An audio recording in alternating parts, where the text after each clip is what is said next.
Well. I Here guess we this are. this sort of finishes up our little mini Quentin Tarantino festival with Kill Bill 1 and 2, going back and looking at his screenwriting career with True Romance, and now we go back to the very beginning, 28 years ago. Wow. Almost 29 years ago, because this movie debuted January of 1992 at Sundance. Wow. 29 years ago. That was a long time ago. It was a long time ago, and you'd never seen this movie before, right? I had not. Well, are you excited to talk about it? I am. I think we're going to have a pretty good time talking about this movie. I think so too. It was quite fun watching this. You know, I'm always knocked out by this film. I think it's a great movie. And I wonder if you did. You'll Do find you out. think it's a great movie? You'll find out. Well, greetings, imagination connoisseurs. Once again, it is I, your Duke of Dope Discourse, your master of fun and wonder, your viceroy of verisimilitude, and your sommelier of cinema. But you didn't come to see me. It's not my show. That happened earlier today. You came to see this lovely creature. And who are you? I am Elysabeth Gwendolyn Belle. I'm the ace, the arbiter of cinematic excellence, and The enchantress of entertainment. Well, Elizabeth, like we just said, this is the end of our Quentin Tarantino festival, and this was his first film, Reservoir Dogs, which he wrote when he was working for Video Archives. He was going to make this for $30,000 in black and white. Lawrence Bender gave it to like an acting teacher, and Harvey Keitel found it and became a champion of this film. He, of course, plays good Mr. reason. White in the movie. A lot of people have mentioned this film has similarities to Ringo Lam's movie City on Fire, a I have Hong not Kong seen movie. that. Well, it's okay. I mean, I that's okay that you haven't. But I think this, obviously, you see everything that later came into play in Quentin Tarantino's oeuvre. Yes. The bending of time, Yes. non-linear storytelling, multiple characters, lots of flowery dialogue, Lots of to dialogue. establish character, a lot of pop culture great references. music. Great music. Well, K. Billy's Super Sounds of the 70s, one of the great all-time radio programs that never existed that should. Yes. I mean, you know, I just can't believe this film's 28 years old. Yeah, that's old. But before we get in further, we've got an organic red. I guess it's just Frey. It's called Frey. It's an organic red. It's a blend. It is a blend, and if I want to show it to the folks at home, I need, of course, switch the camera angle. There is the wine that we're drinking tonight. Once again, do you think it's a bottle we're not going to like? I don't think it will be. And I got this at Whole Foods. Oh, this is a Whole Foods, not Whole Fools. Whole Whole Foods. Foods wine. Whole Foods. I don't want to disparage anyone's brand. Why don't you give me your glass and I'll pour it up. Pour it up for you. babe. All right. Ooh, it smells delightful. Thank you. So, I think one of the great things about this movie. First of all, why don't we smell our wine? It's delightful. Ooh, lovely. Clink glasses. Clink. Now that this is going to be a podcast, I think we need to get you a real microphone so we're not. Yes. Tasty. Interesting. It's good. Ooh, that's nice. It is nice. Look at Kaz Graphics sent us a tip saying little, goal. Is he rubbing in the Seahawks performance? I guess you don't have a goal. I guess you don't have a goal in Kaz. What happened with Hawks today? Anyway, I thought they lost. they did. They got destroyed. So then. He said goal. That's really a football or soccer term. It's not American football. Right. Okay. Anyway, so I think one of the things about this movie that it really it announced itself immediately. I can't imagine what it was like to be sitting in the theater in Sundance in '92, because we were really at the dawn of this modern independent filmmaking renaissance Right. movement that really, it got kicked off with things like Spike Lee's She's Gotta Have It and Steven Soderbergh doing Sex, Lies, and Videotape. Tarantino came on the scene, widescreen film, very different than anything anyone had ever seen before. It's a heist movie where you don't see the heist. Right. You see the preamble to the heist and you see right after the heist. Yes. But you don't see the heist. No, you don't. So there's a lot of audacious choices, and I think that was a brilliant move not to show the heist. I do too, because the heist really doesn't matter. No, it doesn't matter. And I think in a way, your mind is filling in. You hear through dialogue snippets what actually happened. and then you can piece it all together, which makes it more from a start. I remember the first. It's meant for intelligent people who can think about what's going on without being told. Yeah, without being told. And I first saw this movie on Laserdisc. I heard all about it. I didn't see it in the theater, and I bought it on Laserdisc. And I was living in my apartment in Los Feliz, and I remember sitting down to watch this and not knowing what to expect. Yeah. I'd read about it, but I didn't pay that much attention to it because no one had ever heard of Quentin Tarantino before. I just heard that, it was a good Sundance movie. Oh, so when did you watch it? Before Pulp Fiction? Or Oh, yeah, way before. I okay. got it as soon as it was released. I don't know if it was the same year, 92, 93. Pulp Fiction came out in 1994. So, I watched it and I was knocked out by it because I really had no idea where it was going. And the movie opens in a very Tarantino-esque scene where Tarantino himself is, of course, telling his compatriots what the song Like a Virgin is about. Right. And you have these grizzled, serious dudes discussing the merits of course, Madonna. Of Madonna. And then they go into this whole thing about tipping waitresses. Tipping waitresses. And you go from Madonna and big dicks and digging tunnels like Charles Bronson to tipping. And Steve Buscemi, this cast is amazing. Yes. I mean, Harvey Keitel, Tim Roth, Steve Buscemi, Michael Madsen, How did he Lawrence get Tierney. all these people Well, on his first film? I think once he had, you know what? If you have good material, you can get a good cast. All actors really want one thing. They want great material that allows them to shine. Right, and I think that once someone like Harvey Keitel, who was open to seeing this kind of material, he recognized that Tarantino's script was not unique. Right. I mean, it was absolutely unique. It was not normal. I meant to say it was not. This is something special that doesn't come along. So I think when he got on board, he was able to attract other actors, and a lot of these actors, like Tim Roth, is a great actor, but he hadn't done a lot. Michael Madsen hadn't done a great deal. I mean, people like Lawrence Tierney were cult figures already, and people like Eddie Bunker. I mean, Quentin Tarantino, he likes to go after people that he knows, but that might not be hired anymore.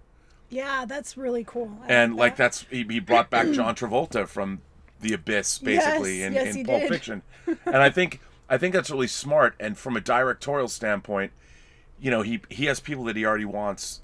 He doesn't care what the studios want. I mean, the financiers are going to want certain people. That's what Harvey Keitel allowed him to do.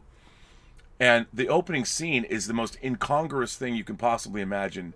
A crime thriller, these guys talking about, and really the it's an interesting way to introduce all of these characters, because you'd think any other filmmaker would introduce them as criminals or showing this they're just having a meal and having a conversation like any group would have. Yes. But you get to see each person's personality through that conversation. It was brilliantly done. Well, it was brilliantly done, and the camera's always swirling around and around them. And what's really interesting is it has nothing to do with what's going on. No. Nothing to do. And it except to tell you who these people are. Mm-hmm. And I thought that was a really brilliant choice, because you actually, by the time the music cuts in and they're walking in slow motion, you like them. Yeah, they're real people to you. Yeah, you in a short scene, he's established them as people that you're willing to follow. Right. All of them, all of the crazy people, and they all had such good faces and different looks and and things. And one of the things I really love about Tarantino's L.A. movies, whether it's Pulp Fiction or whether it's Reservoir Dogs or Jackie Brown, they all take place in the flatlands. Like, they take place in the, it's never in Beverly Hills. It's never, they talk about like Pacific Palisades. Right. They never go downtown. He never goes into skyscrapers. It's flat mini malls that were built in the 60s and storefronts that have aging signs, which most of LA is like that. Right. And I love that about his movies. And he doesn't go into fancy restaurants. He goes into even though Once Upon a Time in Hollywood was set in Hollywood, you did get to see Hollywood Boulevard. it's still, you know, it wasn't like Martin Scorsese's The Aviator, where you go to the Coconut Grove or whatever and see some posh. It's always this sort of grungy, sun-drenched, asphalt-ridden. Which is what LA is. Which is what, and he like shows because, you know, where he was writing this film in Manhattan Beach, if you get right off the beach and you go inland a mile, you're in those little you get on this like Sepulveda Boulevard, and it looks just like that, you know, or Venice Boulevard or something, and or the cross streets, Lincoln. Like this whole movie looks like it takes place on Lincoln Boulevard, and I love that. Or it's either in Highland Park somewhere, or which I love. Yeah. And it really it established that's Tarantino's L.A. It is. It's the same L.A. that we see in To Live and Die in L.A. Right. It doesn't go downtown. You know, it's in the same flatlands, industrialized. Yep. So I did love that. And then of course you, after the credits, you go into a very long, protracted scene in a car with Harvey Keitel and Tim Roth, who's bleeding from he's been shot in the gut and he's dying, and it's harrowing. Yeah, and I mean, he's like covered in blood, and the interior of the car is white leather, and like this blood is just like smeared on everything. He's freaking out, which is really intense. And then Mr. White, who's driving the car, is trying to comfort him and tell him that he's going to survive. It's really an intense, because it's like it jumps right into it after, you know, when that scene comes on. It's just like this intense, this guy's dying, he's bleeding all over this white leather, and but it's also this, you know that something horrible went down. Right. He's been shot, but you Harvey Keitel is trying to, like you said, comfort him. and you know, it's painful, but you're not going to die from it. He's doing everything he can to calm Tim Roth down, who's half in shock, half hysterical, half. And you actually, again, the Harvey Keitel character, Mr. White, immediately endears himself to you as an audience member, even though there's blood everywhere and it's so unpleasant. He's a gangster, but like you like him because he's so compassionate. He's, you know, empathetic. He is, and you don't even really know that they're gangsters or what, because they're all dressed the same. You assume they're doing something, you know. Yes. But you don't quite know what. You don't know what, but I mean, the guy's bleeding in the car and they're speeding away, so you're assuming they did something they weren't supposed to be doing. And then we wind up in a location that we're in for like a long time, which is the warehouse. And Tim Roth gets laid out on the ground, and Harvey Keitel is there, and they're having a long conversation, and you start to pick up snippets of what was going on. Mm-hmm. And there was some kind of a heist, a diamond heist. And it went foobar, the whole thing. Yes. It fucked up beyond all recognition. You don't know right away that it's a diamond heist, but you know that they were on a job there were 5 of them, and they each have these code names. And they know that something went wrong, that maybe there was a rat. And we know that Mr. Blonde, and you're not even really sure who is who yet. You don't. And Mr. Blonde went kill crazy. He went on a rampage. They think he's insane, and that maybe he's the rat because he was crazy. And so, you know, they're like, well, where did this person go and where did that person go? And so they're trying to figure out who did what. And then Steve Buscemi shows up, Mr. Pink. Mr. Pink. Who displays probably the most pragmatic. He didn't want to tip a waitress, but he shows the most pragmatic professionalism about where the situation they're in. And not only that, he was able to, in the midst of all the chaos, hide the diamonds. So while the heist went crazy and people... He's the most sensible of all of them. And we know that we find out that Mr. Brown and Mr. Blue died. During the heist. They say Mr. Brown died. They're not sure where Mr. Blue went. And they're not sure where Mr. Blonde is at this point. So now let me ask you this. When we were watching this film, you were commenting that it was slow in the beginning. Well, at the beginning, when he's just having that conversation with Mr. Pink and Mr. White are like having that conversation, and it just goes on. And I'm thinking, are they just going to tell us the story like this in this one room the entire film? But weren't you? I remember when I was watching this movie, the narrative for a crime thriller was so untraditional.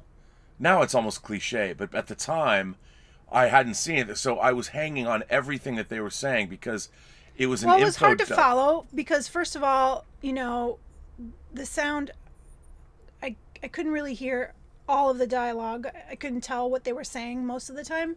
Plus, they were like talking about Mr. this and Mr. that, and so I kind of like zoned out for a second, and I was like, I don't know what they're talking about. Can we get to some action? That's what you said. You said, "Is there action in this movie?" I was like, are they just gonna talk in this room the whole movie?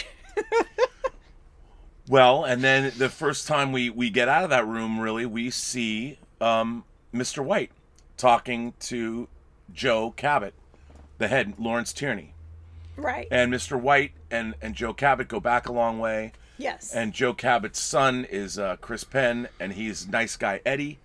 He's Eddie Cabot. Yep. And they're like a very loving father and son. Yes. They are like They're a team. They're a team, and they clearly have a great affection for one another, a lot of respect. Nice guy Eddie, who also is shown as being very capable. Yeah, he knows what he's doing. But we haven't met nice guy Eddie yet. I mean, he was at the table, but we don't know their Right. relationship. But we see Mr. White's relationship with Joe Cabot. Yes. And it's also very professional. They have a great Yep. mutual respect for one another. And it's really interesting how he's drawing you through this. So you're like, oh, it's almost jarring when you cut to Harvey Keitel and he's wearing this sort of nice polo style, Yeah. nice shirt. It's a Lacoste. Yeah, Lacoste shirt and Izod. and I thought it was just it's a great choice because Yeah. and I know that Quentin Tarantino's influences are all over the map. So, but I mean, he's uniquely.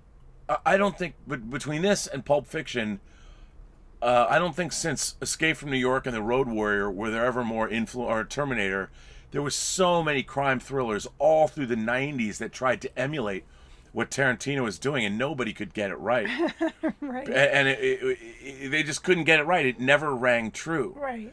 And I think as you're watching this develop, you're seeing the emergence of a true cinematic talent that his genius is taking his love of all cinema, Yeah. but being able to combine it in a way that, so much has been written about Tarantino. It's not like we're going to cover any new ground here, but I think it's interesting to go back and look at the origins and where he came from and how much of what he was doing was already fully formed out of the gate. Mm-hmm, mm-hmm. I mean, he truly was a talent, but even though he's borrowing, he's almost like the greatest movie DJ ever, mixing. Right. But it's I like that movie DJ. he's a cinematic DJ, and yet everything feels fresh and original. Yeah. You can even know where he's borrowing. There's no original score in this movie. It's all No. soundtrack from obscure. Which most of his films do. 70s AOR. I get it. I love music, so that's really cool that he does that. Well, because that's probably what's going on in his head. Growing up with this music, I mean, the music and the films, and it's all like coming together into these stories in his head, and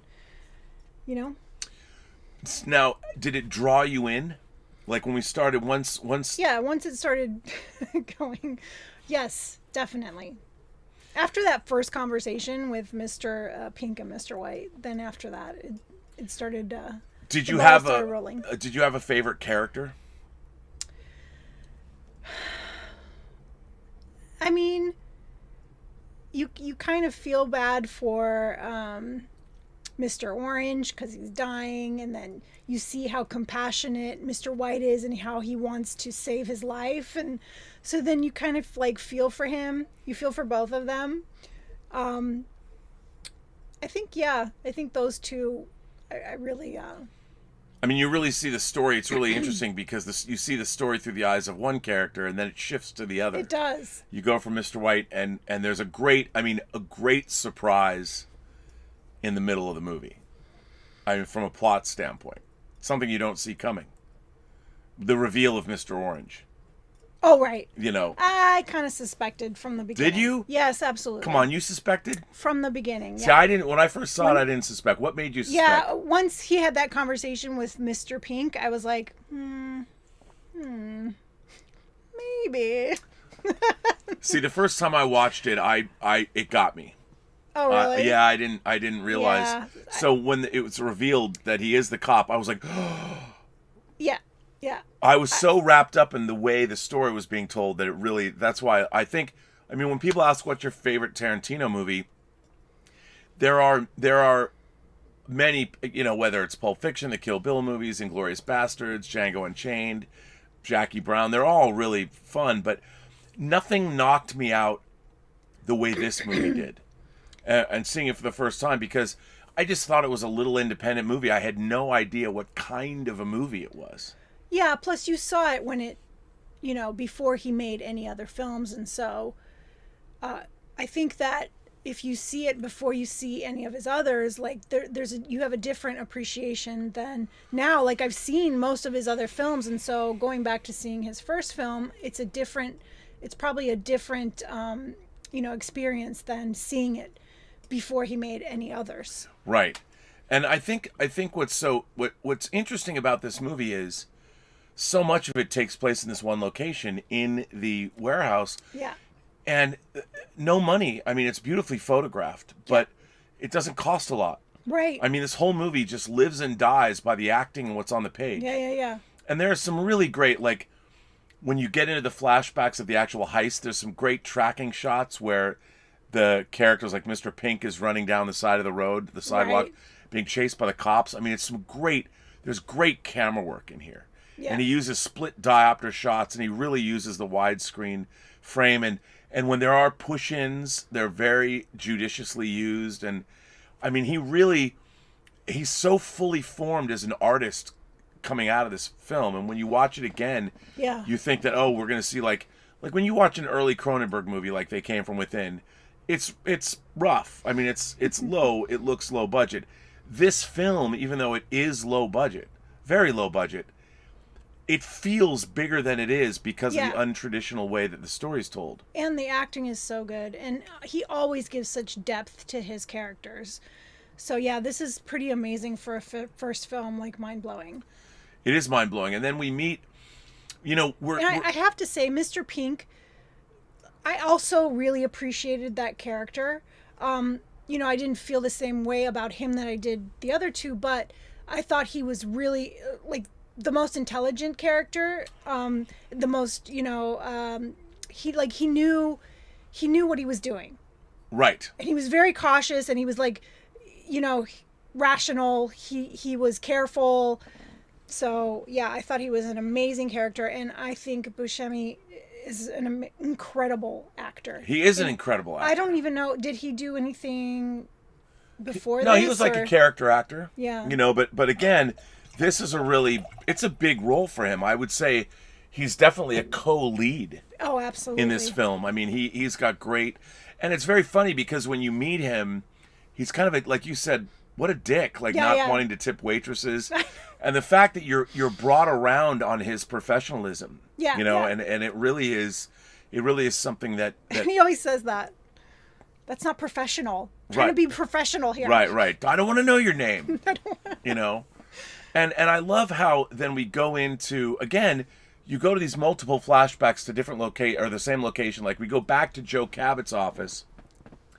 And when Mr. Blonde shows up at the warehouse, Michael Madsen, and you find out that he's got a cop in the trunk. Yeah. You know, and brings him in, and they're all taking turns beating on this police officer. But you find out about his background. Yeah. And that he just got out of the joint. And you don't know how long yet that he did a bit in the joint. And him and Nice Guy Eddie are total friends. Well, don't they say he did 4 years? Well, that was later. You find that out later. Because that's when the Nice Guy Eddie says, at the very end, you find more out. Okay. But all you know is that he came out of the joint. He kept his mouth shut. He did his time. And both Nice Guy Eddie and his dad, Joe, really respect him. Yeah. And he didn't tell on them. We have to say that, you know, Tarantino wrote True Romance and Natural Born Killers. He wrote them together. I don't know if it was one script or but you do hear there is a Tarantino universe because yes, Vincent Vega and Vic, the Vega brothers, Michael Madsen's character in this movie is John Travolta's brother from Pulp Fiction. Really? Yeah. I mean, they don't really get into that, but that's where the names come from. And we hear about Harvey Keitel, Mr. White, was working with Alabama. With Alabama. I was like, is that the same Alabama? Well, I mean, it developed, I don't know, because you can't really say because it's Tarantino himself but you do hear these things, and the Red Apple cigarettes, and I don't know if they had Red Apple cigarettes in this movie, but he's definitely building a Quentin Tarantino universe. Right. Which was way before the Marvel Cinematic Universe, and it's kind of neat going back and hearing all these callbacks. But when you meet Vic, is it Vic? Yeah, Vic and Vincent. You're learning about his backstory through just their dialogue. Here's what you're gonna do. I've got a job for you, and there's the whole thing about how Seymour Scagnetti is the brother of Tom Sizemore's cop in True Romance. The cop who says, "I love this kid Clarence." Oh. I mean, they mention it. It's not. You never get. It's just through the names, you know. But I love that he's connecting everything. Yeah, That's I mean, Seymour's pretty awesome. I mean, they're all there because no one changed the name, so you still have those through lines. But I do love how he's presenting all this backstory.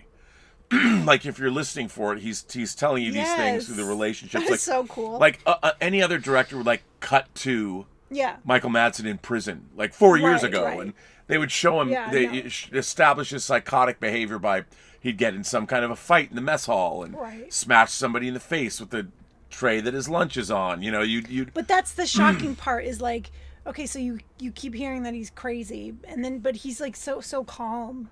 Right. And then once they leave the warehouse and he unleashes on the cop, you're just like, oh my God, he is fucking insane. Yeah. And I have to say the gore in this film is very different than in his other films. In the other films, they're like so fantastical that you can watch it. But this was intense. The violence in this film is very real and very intense. No, it is very real and very intense. It's certainly not Kill Bill. It's not Kill Bill. The stylish phantasmagoria, right? Hell's a Poppin' When violence. the head is chopped off and the blood just squirts out. No, and I mean you feel this. Yeah, you do. You feel it, and then of course you know, and you keep going back and forth between these flashbacks where we're learning about the character. Then the present is what's going on in the warehouse, which is the aftermath. Yeah. And they're trying to piece together, and the nice guy Eddie shows up at the warehouse. He does. Trying to figure out what's going on. He's like, I don't know what the fuck happened here. I got to figure out what's going on. And so Mr. White, Mr. Pink, and nice guy Eddie go to move the cars that are in front of the warehouse and go get the diamonds. Yes. Leaving Mr. Blonde alone with the cop. With the cop and with Mr. Orange, who apparently is out. Yeah, he's out. And then you get, you know, you've been told that, like we've heard from Harvey Keitel that Mr. Blonde was methodically just blowing people away. Yeah. In the bank or in the Yeah, he keeps trying diamond. to tell Eddie that Mr. Blonde is crazy, and Eddie doesn't want to hear it. And are you gonna bark, little doggy, or are you gonna bite? I mean, it's really great how they're all accusing each other and and as a new character, and there's the way it's so simple but so elegant. Like when Mr. Blonde is introduced, you see that Mr. Pink and Mr. White get on the ground. It was the famous image from the movie where Mr. Pink is on the ground pointing his gun up at Mr. White. Mr. White's pointing his gun down. They're in a standoff, and then the camera pulls back. Yeah, yeah. And then it reveals that Mr. Blonde is there watching this them. as he's slurping on his fast food cola.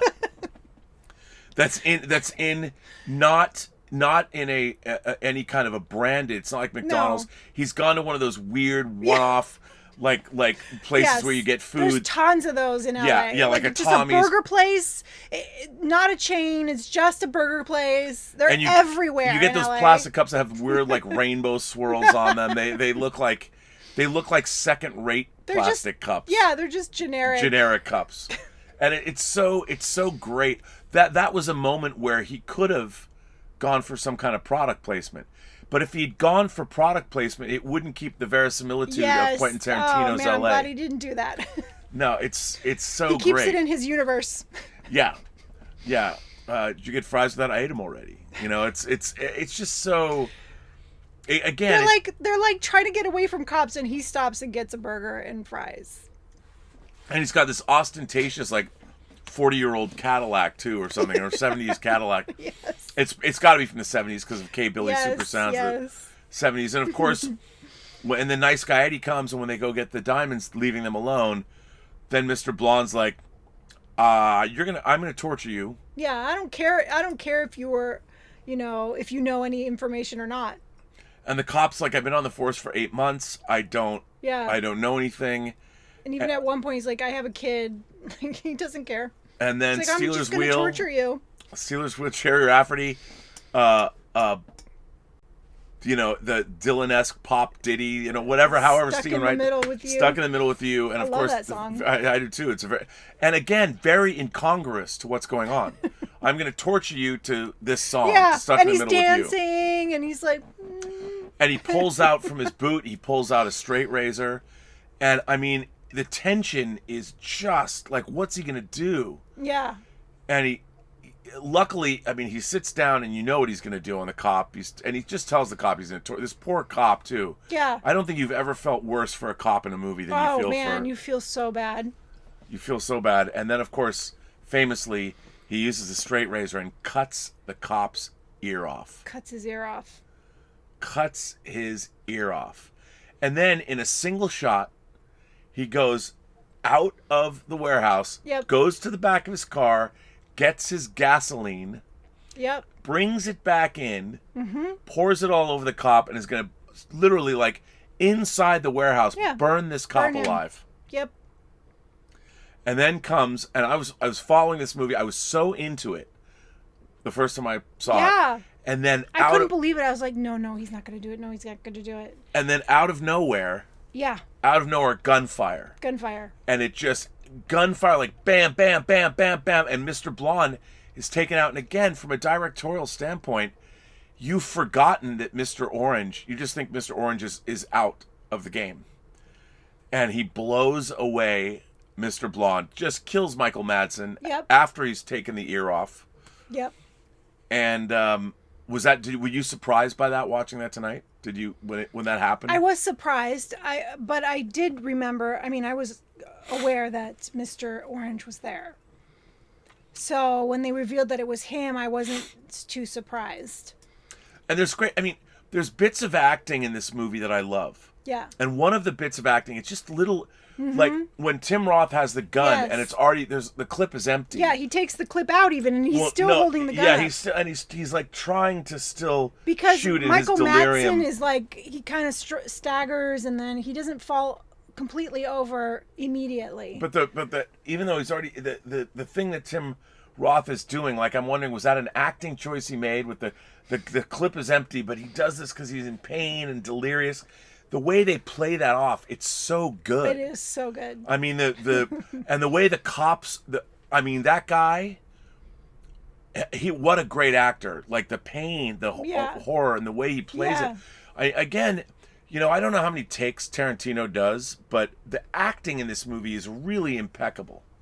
I mean, a lot of people even make fun. They say, well, Quentin Tarantino's no actor. But the way he had the little fuzz on his, he looked all right. I think he's okay because he's really the first person that you hear talking in the movie. And he puts himself in the movie because he wanted to be an actor. So he does that part. And I thought his acting is fine. It's just his voice is kind of mousy.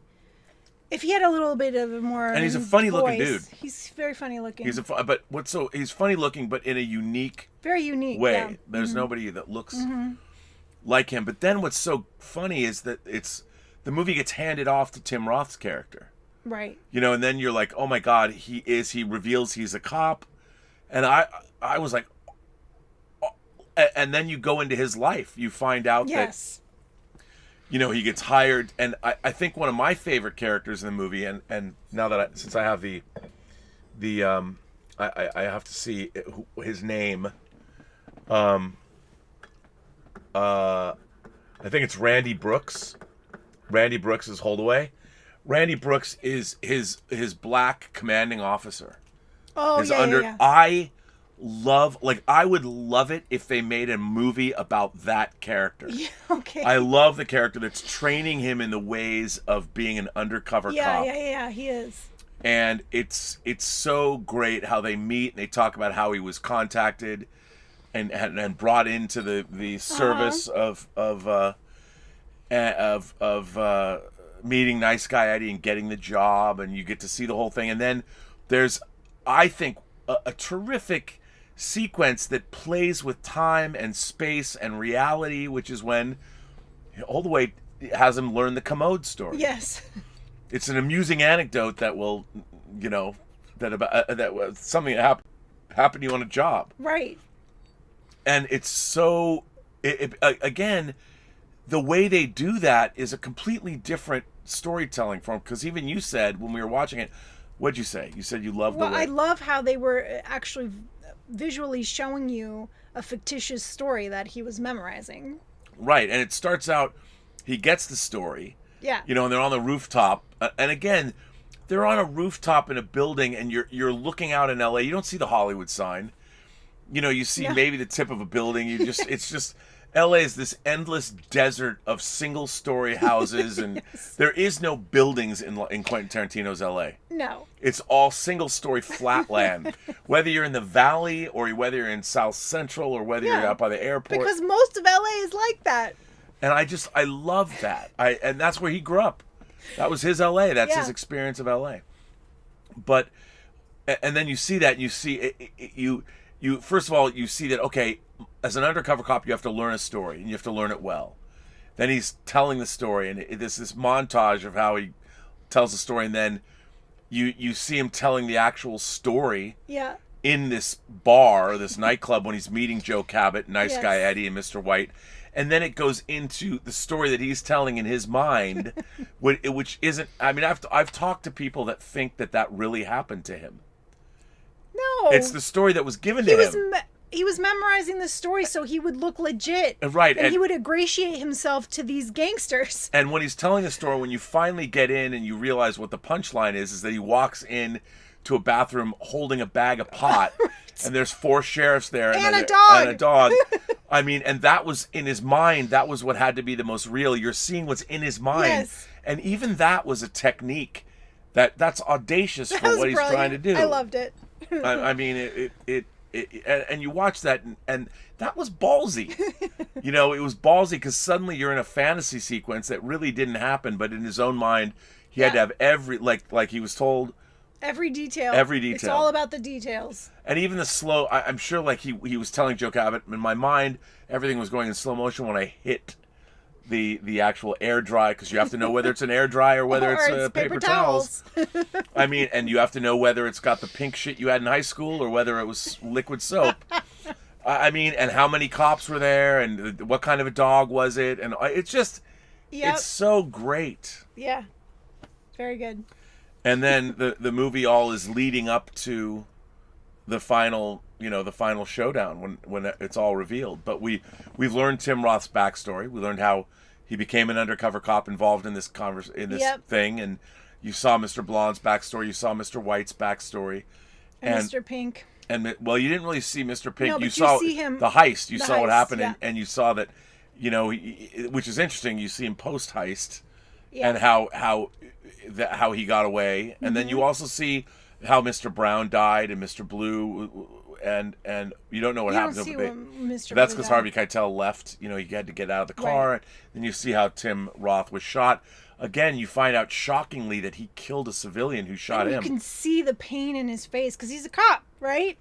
And you can see the pain in his face that he had to kill this woman, but she shot him, and so his reflex was to shoot back, and he kills her, but he feels awful. I mean, again, the judicious use of the push into his face. Yeah.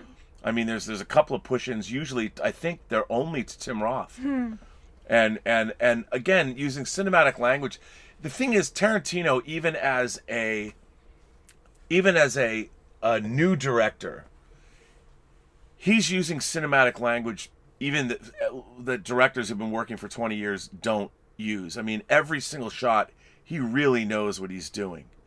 and you really feel, you can see he was a fully formed talent out of the gate. I Yeah. mean, he's gotten better, of course, as he's gotten, but you seldom see somebody who really has a mastery. I mean, in a way, he doesn't have the cinematic pyrotechnics that, say, Spielberg does, but both of those guys were virtuosos from the beginning. Yeah. Like Spielberg had honed his craft as a teenager. By the time he was doing his TV movies like Duel in his early 20s, it was like, oh yeah, this guy's got it. He's got it. Yeah. Yeah. And A you virtuoso. he was a virtuoso, a savant, Yes. which I think it's pretty cool. I mean, It's very cool. and then how did you feel about where this all winds up? How do you feel about the end of the movie? Yeah, the end. Yeah, the end is great because you really, you just learn everything, and And then the it's showdown. It's pretty amazing how everyone ends up being killed, Well, except Mr. Pink, except Mr. Pink, who kept his who wits was about him. who was the most sensible one. I mean, and you feel, what's interesting is emotionally, you feel bad that Mr. White, stands up for Mr. Orange Yes. until the very end, and he's willing to kill his friends that he worked His with. friends that he's to known for so long. I mean, if you shoot that man, you die first. Yeah. If you shoot, I'll pull the trigger, and then you see nice guy Eddie, and stop pointing the gun at my dad. Mm-hmm. It's a completely, it's a classic showdown. It is. It's good, the bad, and the ugly, or whatever, Sergio Leone, but it's all earned. And it doesn't seem like, oh, this is contrived. It doesn't feel contrived. No, It's no, like, not at all. so. Yeah, so the three of them end up shooting each other, and then he's still concerned.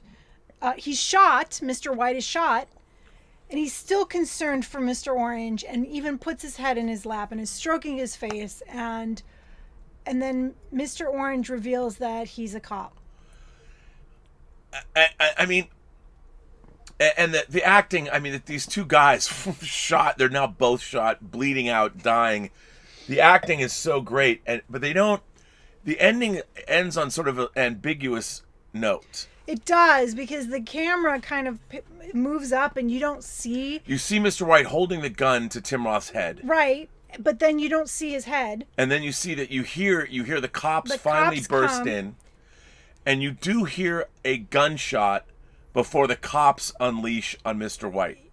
Or it could be one cop came in first and shot. We don't know. So I'm going to ask you, do you think Mr. White killed Mr. Orange?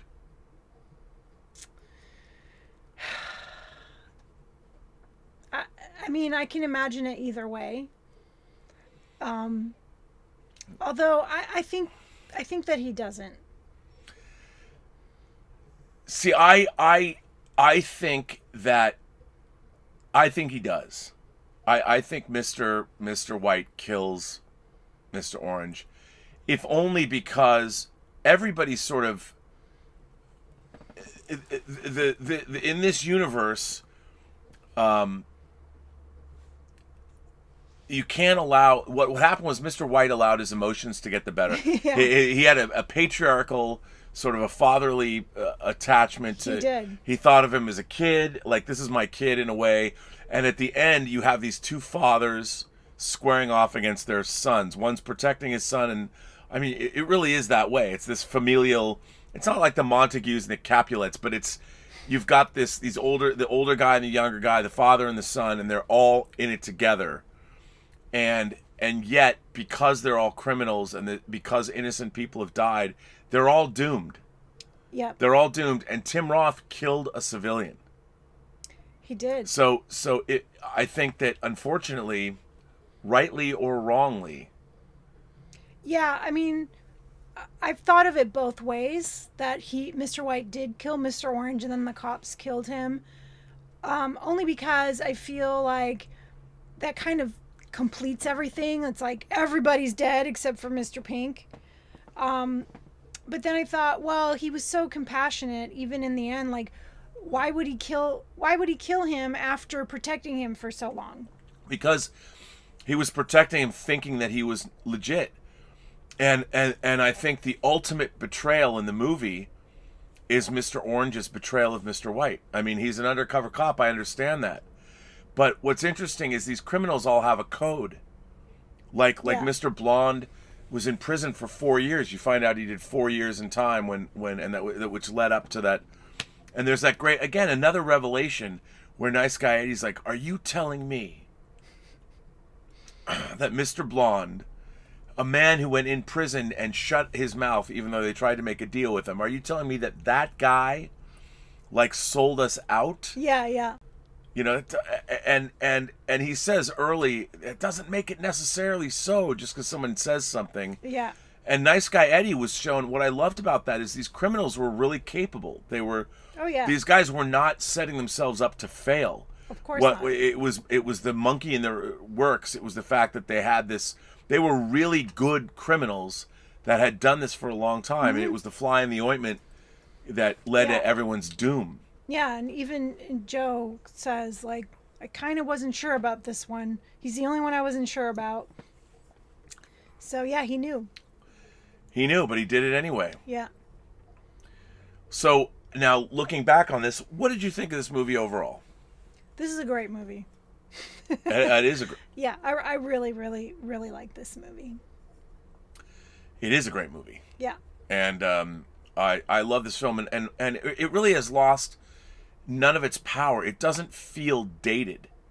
No, it doesn't. I mean, it what's interesting is because everything in it, the clothes are sort of 50s jazz musician, and the cars are because all of these period things look like affectations of these guys, and it could be taking place now because there's nothing in the movie other than the cell phones.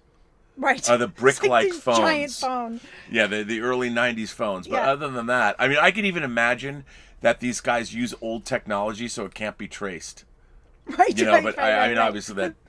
But that's really the only thing. I mean, it feels very contemporary. It really does. So, how do you think about this as a debut film from somebody who, 28 years later, Tarantino's made 9 movies. He's won Academy Awards. Christoph Waltz has won 2 Academy Awards playing characters in his movies, and now Quentin Tarantino is almost a genre unto himself. Yeah. Now, how do you feel about Tarantino's films 28 years on? I love his films. I think he's an amazing filmmaker, and this is so amazing that he made this as his first film. Like, it doesn't feel like somebody's first film. No, it doesn't. It's exciting to see. It is, and you can really see like his beginnings of you can see him in that first film. Oh yeah, no, absolutely. And I hadn't seen this movie in a long time, and going back and watching it again, it just reminds me because I watched this movie a lot when I first saw it, and I found it. I'll admit, I was a little disappointed in Pulp Fiction when I saw it. I mean, I went and saw it the first show, or maybe I didn't see it Friday. I had tickets for Saturday or something, and I seem to remember I saw it at the Chinese Theater on Hollywood Boulevard. Like, it was a big deal. Yeah. And because Quentin Tarantino went from an emerging talent to the indie filmmaker, and when Pulp Fiction came out, the advance notice and the people had seen it. I don't know if it won the Palme d'Or already, but it was a huge deal. And I mean, I expected like angels would come down from heaven. But I love Pulp Fiction now. I have to watch it again because I know that when I saw it, I've only seen it once. I didn't really like it. Yeah, I mean, I think in a way it kind of is an acquired taste to a certain extent. Because this film feels so contained and it feels so... Whereas Pulp Fiction's kind of wildly out there. It's all over the place. And there's things I think that work better than others. And it's much more polished and slick. But this film... I mean, I feel like, in my mind... Yeah. I feel like this film is Terminator and Pulp Fiction is Terminator 2. Everybody loves Terminator 2, but I prefer Terminator. Because Terminator, when I went to the theater to see it, Arnold Schwarzenegger had been Conan the Barbarian, and in '84 when Terminator came out, I loved low budget sci-fi movies, and I was in high school, and I was Mr. I know more about film than you, and going on and when I saw Terminator, I was just knocked out by the ambition of it, the relentless nature of the filmmaking, and I felt that same way about this movie too. And Pulp Fiction was great, but like everybody then expected it. Like we were so knocked out by Tarantino. Here's his magnum opus. You know, everyone looked at it, but we already expected it after seeing Reservoir Dogs, and Reservoir Dogs was unexpected the way Terminator was unexpected from James Cameron, because no one, you know, so I've kind of always felt that way. Everyone loves Pulp Fiction, but I feel like, nah. I have to go back and watch it. Well, we'll have to watch it. Yeah. Well, okay. We've got some, we'll see what everybody else is saying here in the, what we got going on here.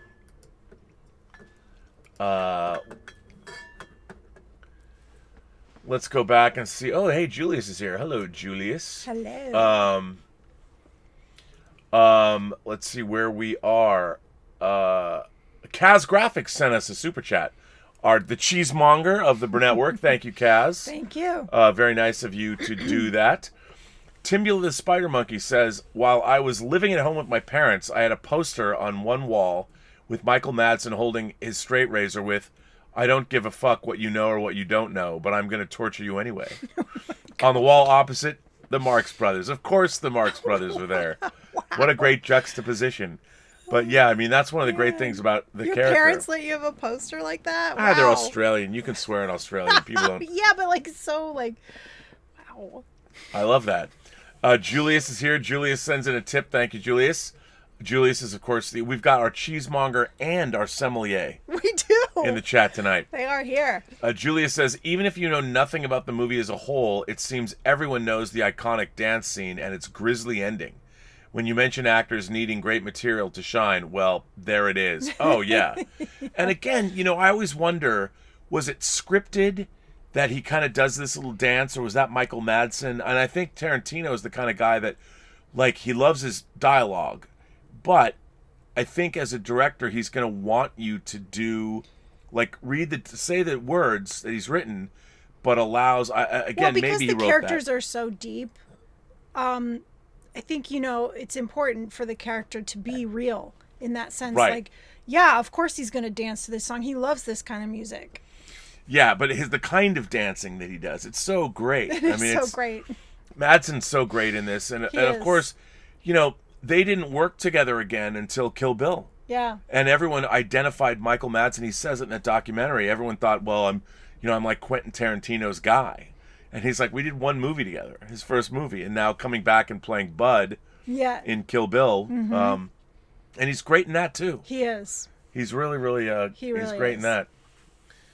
Timbula says, by the way, Noah Perryman and Ryan Curtin both subscribed to the channel. Thank you so much. Thank you. During the stream.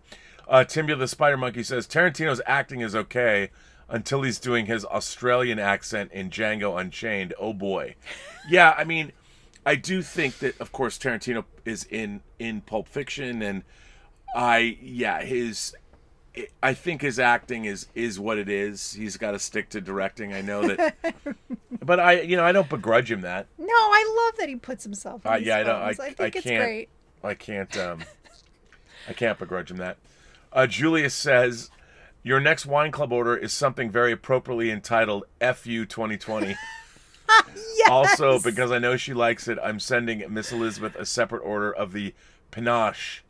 No way! As a Christmas gift. Oh, thank you. Still trying to figure out what to get you, Mr. Burnett. In fact, you don't have to get me anything. You got Elizabeth something. Oh, that is so sweet. That's thank very you nice so of you. much. I'm so excited. Yeah, you look. That wine's was real. So good. It's so good. And I didn't finish the bottle. Your daughter. No, there were 2 bottles of it, and you took the second bottle. Okay, I might have done that. Yeah, but I mean, I did say I was going to leave the rest for you, which I did. Yeah, okay, but yes, she did drink the rest of the wine, and then you took the second bottle, so I was very sad. I did take the second, but I used it when I was working, so it doesn't matter what you used it for. I used it to lubricate my mind.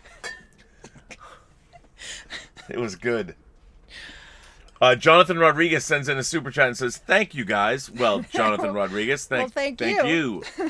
Thank you. I think that we've done 3 Tarantino movies and a 4th. You know what tomorrow is? Yes. tomorrow is the 41st anniversary of Star Trek: The Motion Picture. And guess what? What? We're going to be doing that film tomorrow. Are we gonna? Well, we have to watch it. Are we gonna have time? Oh, you don't want to do it? I do want to do it, but I don't know if we have time to watch it. Oh, well, it's up to you. I do want to do Star Trek: The Motion Picture. I'm doing a stream with the Critical Drinker Are you really? tomorrow at 1:00. Live?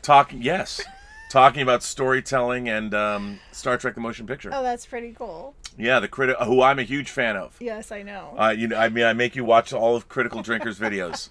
Yes. I'm a huge fan. He's one of my favorite. He's an actual published author. He's written a number of. He's a legitimate storyteller. Oh, that's awesome. So his persona of the Critical Drinker is quite well informed. Does he write novels or he writes scripts novels or what? Like writes action novels. Oh, Military. Have you read any of them? I have not. I have not read any of his books, and I really want to read. I don't want to out him. I mean, I don't know how. Out him? Like, he on YouTube, he's the Critical Drinker. Oh, right. And like. Oh, like, right. Do people know? Does he people reveal know. his name? His actual name? No, but people know that about him. It's not like. Oh, it's not a secret. No, it's not a secret, but he's not the anonymous Critical Drinker. No, he's not the anonymous. No, but I do love his persona. It's like Mr. Plinkett from Red Letter Media. Right. The Critical Drinker, and I love his online YouTube persona. Yes. So. Paul Stanley, the Star Child, has subscribed to my channel. Of course, since Paul Stanley is here, I will tell Paul.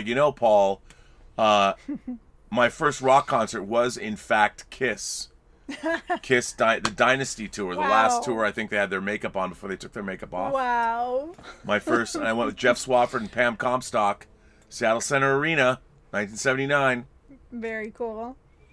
It was. That was my first concert.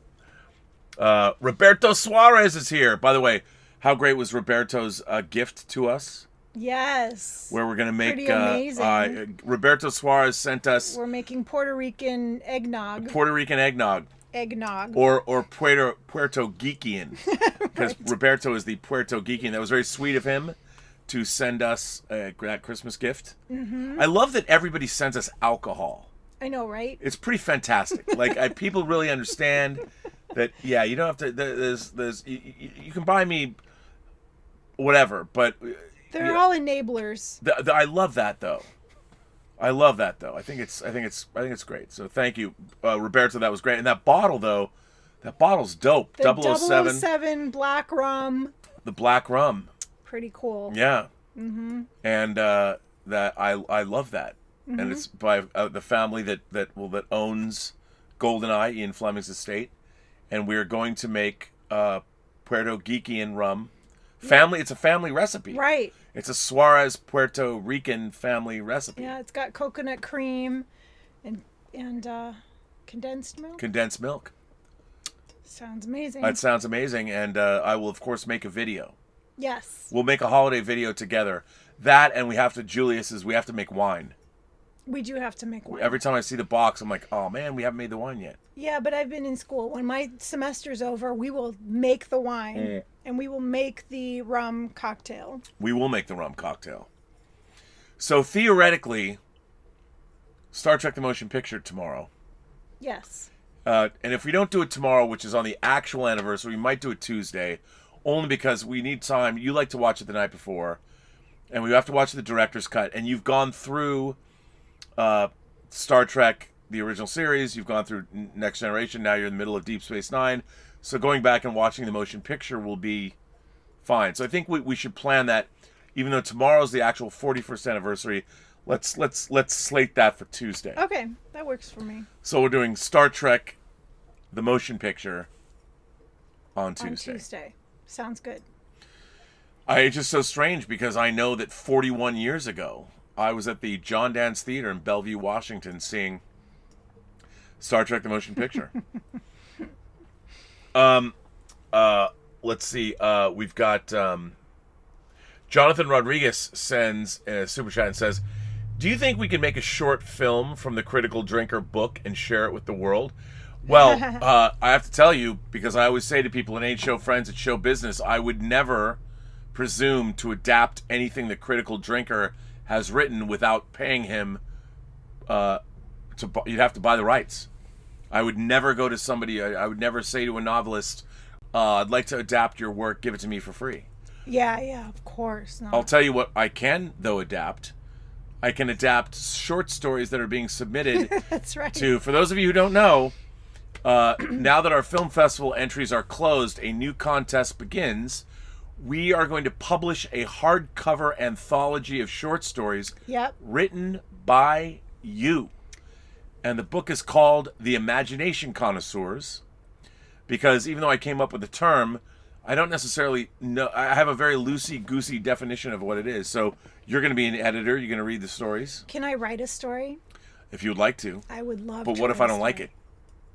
We're gonna have readers. You don't just, if you write a story, it has to be good. Like, I wouldn't write a good story. Well, I've been writing stories my entire life. I'm just saying that we're throwing the contest out. I think we kind of have to. Wait, so you're gonna cut people out, like stories you don't like? Yeah, it's a contest. Well, then so you're gonna. We're gonna actually publish a book. I'm hoping it's good. So you're basically telling me not to write a story because if you don't like it, you don't want to hurt my feelings by cutting it out? Yes. I mean, look, the stories the stories have to be good. We don't just want to I write good stories. I do not doubt that. But if we get in a lot of like really well-crafted like I'm going to write a story. I write really well-crafted stories. Okay, I don't deny that I think you have the same shot as everyone else. I won't, my feelings won't be hurt. They're going to be voted on. Oh, well, the public's going to vote on him? Not just you? No, not just me. We're going to have a Okay, then I'm definitely going to write a story. Yeah. So, for those of you who don't know, it's called The Imagination Connoisseurs, and the stories have to be between 5,000 and 10,000 words. And they have to, whatever the imagination connoisseurs, if you are an imagination connoisseur, what does that mean to you? What does it mean to be an imagination connoisseur? You can write a horror story or a science fiction story, because that's what imagination connoisseurs like. This short story competition is open now for entries, but I haven't published the rules yet. But they are due on the 14th, Valentine's Day. Okay, perfect. And then we also are having I've decided to leave the book, the cover. There's a art contest to design the cover of the book. So, and then we're going to pick a story. You and I are going to pick a story. And we're going to go make a short film of that story. That's going to be so fun. And so hopefully we'll have the book. We'll have the book and the movie to go out. Roberto says, I missed this. I didn't show up. The relationship between Mr. Orange and Mr. White reminds me of the undercover cop in the series Wise Guy and the mafia boss he betrays, Sonny Steelgrave. Vinny, we're going to live forever. Wise Guy was one of my favorite shows of the late 80s, mid to late 80s. Oh, my God. That was the Sonny Steelgrave arc before the Mel and Susan Prophet arc in the first season. I loved Wise Guy. They shared true affection and respect for each other, and neither wanted to believe betrayal was possible. Listen, the final episode of that arc, one of the sad things about Wise Guy was they didn't get the music rights. So if anyone has ever seen the Sonny Steelgrave arc of Wise Guy, the first arc with Ray Sharkey as Sonny Steelgrave, and the Knights, they couldn't use the original Moody Blues recording of the Knights in White Satin. Roberto, I always knew you and I park our shuttlecrafts in the same shuttle bay. I'm a huge Wise Guy fan. Scotty R37 says, "Hey team, which cut of Star Trek: The Motion Picture are you watching?" Of course, the director's cut. The director's cut, which I think is pretty much the definitive version now. I love the show. Happy to be an imagination connoisseur. Well, Scotty, we're happy to have you. Yes. Happy to have you as an imagination connoisseur, so thank you for that. Roberto Suarez says, I didn't read his comment. Well, I tried.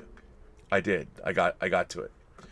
So we're gonna watch Star Trek: The Motion Picture. Do you have any other movies? Like if we do that Tuesday, we still have Thursday, and then we need to get back to our romantic Saturday nights. Okay. Are you done with school this week? No, I'm not done until the 18th is my last. Wow, They're day. slave drivers over there at They the are, Art but Center. I get 4 weeks off after that. So. Oh, wow.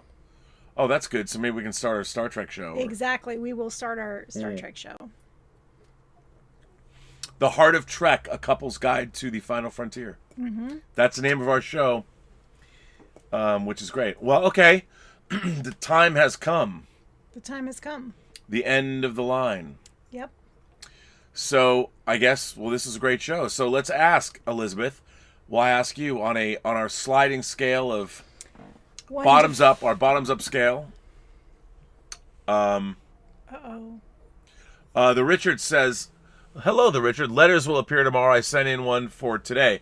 Yes, I did not get Mike Bodden, who gets the letters and sends them to me. He was unable to get them to me today because of his own work. So I didn't get any letters today. Or yesterday, actually. I didn't get letters. So they will be back. We will have letters tomorrow. Okay. So on our scale, what is our bottoms up scale? Our bottoms up scale is from 1 to 4 glasses because there are 4 glasses of wine in a bottle. There are 4 glasses of wine in a bottle. And so on a scale of 1 to 4 glasses of wine, what would you give Reservoir Dogs? I will give this 3.75. Well, to me, as the emergence of a new filmmaking talent, I think of as far as first time features goes, sure, it's not Citizen Kane, which breaks the scale of movies. But I think for what we got and what the promise of Reservoir Dogs that was later realized, I give this movie 4 glasses of wine. Here's to Tarantino. He was actually very nice to me at the Hawaii International Film Festival. That's awesome. When he saw Free Enterprise. I love that story. Yeah. So here's to you, Quentin. Also, do you remember when you were at Raleigh Studios? I think it was the Deep Red ticket I gave you when Dario Argento was there. I love that you're talking to him right now. There you go, I buddy. hope that he's watching this show. Here's to you. He's not watching the show. He has better things to Maybe. do. He's writing books. He's screening movies. So if I was Quentin Tarantino, I would not be Didn't he watching. just have a baby? He did, so he's a new Yeah, father. he's playing with his kid. He's playing with his kid. Or he's playing with his beautiful French wife. She's French. She is French. And good on them. Well done, sir. Well, then we are done. ELYSAVIEWS episode 102. 102. Can you believe it? can't. 102. 102. And what's interesting is tonight, we keep talking about lockdown, but we're going into Uber lockdown again. We are. I mean, this show was born out of lockdown, and now we're right back to where we started Yeah. from. I hope we can get a Christmas tree. Well, I hope we can too. I really hope we can get a Christmas tree. I think we'll be able to get. I a wanted to Christmas go today, but you were too busy. tree. I'm so backed up with work. I really hope we can get a Christmas tree. I hear you. I hear you. I'll be upset if I can't get a Christmas tree. I feel you, and I want you to have a Christmas tree. I like our Christmas trees are always beautiful. You do a great job, Thank you. and it's always fun to tie the Christmas tree to the top of the car. Yeah. Come back. Except this year we're using Jay's truck, so Oh, we can just chuck it in his pickup truck. oh wow, that kind of is a bummer. Bummer. Well, I kind of like that we'd have to Oh, tie you it. love tying it on. Do you know we still? I think the ties from last year are that's still in the car. That's why I'm so happy to be using a pickup truck because the ties from last year's tree are still on the door, the latch. Well, it's because we've barely been using we've barely gone anywhere in the last since and I've March. asked you for a year. Can you please take those ropes off of my car? We hardly ever go in that car. I never. Still. I go. I think the only places you've driven me a few places. We and go then to the grocery store. That's we it. go to the grocery store and get gas. And That's we it. get gas. Like now we get gas like every once a 6 month. months. Yeah, it's just crazy. It's so crazy. Well, anyway, Anyway, the end of ELYSAVIEWS. Why don't you take us out? everyone you meet has a story to tell that you have yet to hear, and all you have to do is listen. And with that, Have a better night. have a better night. Thank you, everyone. I want to thank our moderating staff. I want to thank Mike Bodden. I want to thank the Richard. I want to thank Joshua Levesque, who is here today with the Richard. I don't know who else is here. Bunyan Snipe. I don't know if he's here, but I want to thank him anyway. Thanks for everything that they do. And thank you all for supporting the channel. By the way, this show and all the other Burnettwork shows are now available as podcasts. Robservations is now available on Apple Podcasts. It's available on Spotify, and it will be available on Amazon and wherever you get your podcasts. And so is this show. And so is this show. The first show that I put up was Rosemary's Baby. So you'll be able to get these shows as podcasts. Look for them. And I'm not as really familiar with how the podcast thing works, but if you like the podcasts, please give them a thumbs up. So there you go. You can find them now. So thanks, everybody, and we will be back on Tuesday, December 8th, with Star Trek The Motion Picture, the Director's Edition. It's not a Director's Cut, it's a Director's Edition. Cool. Have a better night. Or Good have night. a butter knife if you're BL Alley. Stay safe. Get a treat.